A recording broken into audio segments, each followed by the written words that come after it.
ஷேய் நான் கேட்டுக்கோடா விஷ்ணு பிரமா பூரா இடங்கள்லையும் இந்த தயாரிக்கிறது பூரா பூமியில் பாலாக்கு தான். பாட்டிலாக தயாரித்து பூமியில் விவசாயத்தில் கண்ணாடி பீங்காவாக எரியுதான். அதெல்லாம் கீழே புழு பூச்சிலாம் எத்தனையோ அடியாகி போச்சு. பிறகு அதுக்கு டம்ளர் எப்படி தயாரிக்கானா அதை ஊற்றி குடிக்கிறதுக்கு அதையும் குடிச்சிட்டு அப்படி தூக்கி போடுதான். சுத்தமாக கொடுத்தாரு பூமியில். மானிட நாத்தம் முடித்த கண்டாரவழியுமே எப்படி போகிறான் ஆக்கங்கட்ட கூதிமனுங்க. கண்டாரவழி 10 பேர் 5 பேர் உட்காந்து குடிக்கான். குடிச்சிட்டு பாட்டில் அப்படியே உடைக்கான். குளத்து ஏரி குளங்கள் பூரா உட்காந்துருக்கான். ஏரி குளத்தில் பூரா சுற்றி இது ஒரு கண்ட்ரோலாடா? எப்படி இது ஒரு கண்ட்ரோலாடா? இது அரசு நடத்துகிற கண்ட்ரோலாடா? முட்டா குய்மனை அடிக்கான். நல்லா கேட்டுக்கோ. எல்லா இடத்துலையும் வயக்காடுக்குள்ளே உட்காருதான். குடிச்சிட்டு வயக்காடுக்குள்ளே எரிஞ்சிட்டு போகிறான். ஒவ்வொருத்தன் விவசாயம் பண்ணுறவன் வைதான் வசவு. இங்கே வாரா குடிச்சிட்டு இந்த குய்மை 10 பேர் 5 பேர் குடிச்சிட்டு போகிறான். தாள் குப்பை அந்த பிளாஸ்டிக்கு டம்ளரு பிளாஸ்டிக்கு தாள் இதெல்லாம் அவங்களுக்கு என்னடா பூமியை அழிக்காடா கொடுத்துருக்கே. கண்டாரோலி மேலே ஓட்டு முத்திரையை போட வேண்டியது ஒருத்தால கண்டாரோலி அழிக்கான். நாங்கள் கூத்தடிக்கிறதுக்கு பூமியில் இருக்கோம், கூத்தடிப்போம். என்னடா விளையாட்டாடா முட்டா குய்மனை. ஒரு பக்கம் 2ஆம் நம்பரை திருச்சி வியாபாரம் பார்க்கான், ஒரு பக்கம் இதை பூரா அழிக்கான். அரசியல்வாதி குய்மனையிலே ஐயா அங்கே உட்காந்துருக்கார் சட்ட பேரவையில். ஒவ்வொருத்தனையும் இப்போ களைச்சி விட்டு திருப்பி விட்டு இப்போ அமர்ந்து போகுது. இன்னும் கடிக்க விடுவார் சட்டப்பேரவையில். ஒருத்தன் அப்படி மாஞ்சி கடிப்பான். அப்படி கடிக்க விடுவார். சொல்ல முடியாதா? தமிழ்நாட்டில் முதலமைச்சர் நடித்து காலை 2 தூக்குனானா அந்த மாதிரி காலை அவனையும் தூக்க விடுவார். தூக்கி உள்ளே விடி விளையாடுறா அட்ரா. ஏன்னா அவன் மேலே பூதம் பூதத்தி அரக்கன் அரக்கி.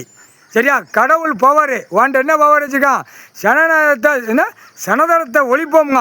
அப்போ என்ன அர்த்தம்? கடவுள் பூமியில் சாமியை பூரா எல்லாத்தையும் நாங்கள் அழிச்சிருவோம்ங்க. அப்போ என்ன அர்த்தம்? அவனும் இல்லை அரசியல்வாதி ஓன் சொக்காரன் உட்காந்துருக்கான் முதலமைச்சர். ஓன் சொக்கா 2 பேரும் ஒரே சொக்காரனா உட்காந்து கையை குளிக்கிட்டானா அரசியல்வாதி ஒன்றோடு இருப்பான். ஏன்னா இப்போ கணக்கு வலையில் இல்லை மாட்டி நிற்கும். இந்த கணக்கை உள்ளே தூக்கி நம்ம போட்டுருவார். நம்ம எல்லோரும் கையை கோர்ப்போம். நம்ம எல்லோரும் மாற்றி கிஸ் அடிப்போம், முத்தம் கொடுப்போம், கையை குலுக்குவோம், கீழையும் குலுக்குவோம். வாங்க சட்டப்பேரவையில் எல்லோரும் அவர் சிரிக்கார். அண்ணன் சிரிக்கார். நல்லா குலுக்குதாங்களாடா. நல்லா குலுக்கி தான்டா வெளியில் குலுக்கி பூரா பூமியை பாழாக்கி வச்சுருக்கான். இந்த கண்டாரோலியம் ஒழிச்சிட்டோம்னா அடுத்து வெளியே உள்ளே அழிக்கிறவனை கண்டாரோலியம் தூக்கி போட்டு நச்சு எடுக்கணும்டா அப்படிங்கார். அரசியல்வாதி குய்மனத்தை ஒழிக்கணும். தமிழ்நாடு ஒழிப்பார். அதுக்கப்புறம் புது கவர்மெண்ட்டு தமிழ்நாடு ஒழித்தோடனே ஒவ்வொரு மாநிலத்திலும் ஒழிச்சிருவான். வானரப்படைகள் ஒழிச்சிருவான். அடி தூக்குடா அரசியல்வாதிகள். அப்போ தாண்டா அவங்க கண்ணீர் கூத்தலமாக அவங்க வீட்டில் கிடக்கும்.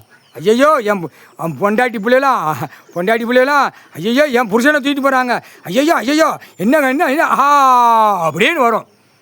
சரியா? அதுக்கு தான் வானரப்படை, இராணுவ முப்படை, தரப்படை எல்லாமே அமைக்கி வச்சுருக்கான். டெல்லியிலேருந்து தமிழ்நாடு டெல்லி ஊடாளப்பட்ட மாநிலம். இவனுக்கு சுத்தமாக இருப்பான். அவன் எப்பயுமே சுத்தந்தேன். இராணுவ வீரர்கள் எல்லாமே சுத்தந்தேன். அவன் உழைச்சது ஊதியம் கடவுள் கொடுக்காரு, சாப்பிடுதான். பொண்டாட்டி பிள்ளைகளை ஏற்கனவே இப்போ நிறைய காப்பாற்றி வராரு. ஏன்னா குடும்பம் தவிக்கி. ஏன்னா நிறைய பேர் செத்து கொண்டுட்டான். இப்போல்லாம் 50 வருஷம் 60 வருஷத்துக்கு முன்னாடிலாம் கொண்டுட்டான். பூரா அம்மூட்டும் பூரா இராணுவ வீரர்கள் பூரா பாவம் தவிச்சு போய் இன்னும் கிடக்கான். வயசான ஆளாக உட்காந்துருக்கான். 60 வயசு 70 வயசுலாம் உட்காந்துருக்கான். என் பொண்டாட்டியை கொண்டுட்டாங்க, என்னையும் கொள்ளுறதுக்கு பார்த்தாங்க, நாங்கிட்ட தப்பிக்கங்க. இவன் என்ன சொல்லுதான்? என் பொண்டாட்டி புள்ள மாதிரிலாம் கொண்டுட்டாங்க. மாற்றி கணக்கு அவங்களுக்கு ஓடுது. சரியா? புரிஞ்சுக்கோங்கடா, புரிஞ்சு நடங்கடா. அவனும் ஒரு மனிதர், கடவுள் படைச்சிருக்கார். எல்லை கோடுக்குள்ளே வெளியே தள்ளி சாவுடா அடா தூக்குடா. அப்போ அரசியல்வாதி தன் வினை தனக்கே இப்போ மாற்றுதார். அவனுக்கு தான் அடிப்பான். அரசியல்வாதியை எங்களை அடிக்க விட்டியலடா, இப்போ நாங்கள் உங்களை அடிக்கோம். எங்களுக்கு தலைவர் கடவுள், எங்களுக்கு உலகத் தலைவர் கடவுள், எங்களை ஆட்சி ஆள்றது தலைவர் கடவுள், எங்களை செலுத்தி கொண்டு போகிறது கடவுள், முக்கால் சத்தியம் எங்கள் குடும்பத்தை காப்பாற்றுறது கடவுள், எங்களை குடும்பம் புள்ள பேரம்பேத்தி வரைக்கும் சாப்பாட்டு உணவு தர்மம் கொடுக்கறது கடவுள். நீ கொடுக்கலடா அரசியல்வாதி, ஐயா தான் கொடுக்கார், பூமி கொடுத்துருக்காரு, அதில் தான் நாங்கள் சாப்பிட்டு போகிறோம்டா. நீ என்னடா அப்படின்னு சொல்லிக்கிட்டே குண்டியில் பழுக்க வச்சு இழுத்துக்கிட்டே வருவான். இழுப்பான். இல்லை 10% தான்டா நீ அரசியல்வாதி. டெல்லியிலும் தமிழ்நாடு டெல்லி 90% பூரா மக்கள், ஏழை எளிய மக்கள் விவசாயம் பண்ணி சாப்பிட்டு தான் கிடக்கான். உன்னை 10% அடக்க முடியாதுன்னு நினைக்காத. அப்படியே அழுவா மாதிரி செண்டா அப்படியே எப்படி நீ நடத்தி நாசம் பண்ண அந்த மாதிரி மொத்தமாக உள்ளே போட்டு கம்பியை பழுக்க வச்சு இழுத்து போடாரு. முக்கால் சத்தியம் ஒழுங்காப்பா உள்ளே வந்துக்கிட்டு இருக்காரு. ஒரு ரூபத்துக்கு பல லட்சம் கோடி ஒரு ரூபத்துக்கு உள்ளே இறங்குவார் கடவுள். அவரால் தான் முடியும். சனதானத்தை ஒழிப்பா இருடி இரு. இப்போ கடலுக்கு வந்தாளி போகிறோம். உன் பொண்டாட்டி புள்ள பேரம்பேத்தி வரைக்கும் முத்தம் கொடுத்து நக்கிக்கோ.